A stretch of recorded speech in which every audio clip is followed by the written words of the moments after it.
Kalau cari ke cewek yang mukanya seperti orang susah, mending orang Palopo saja bah.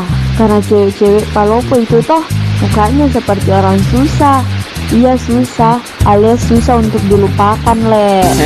Dengar tawa itu cewek Palopo karena memang sudah jelas kalau ada yang bilang orang Palopo tidak setia, ilah pokoknya salah kibah. Tidak begitu orang Palopo le. Apalagi kalau kita ke Wajo, khususnya daerah Siwa itu. Di Siwa tidak ada kata gadis malam. Kalah baik.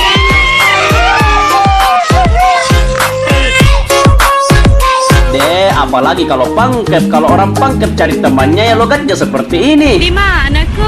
Sedangkan logatnya cowok minta balikan itu pasti seperti ini.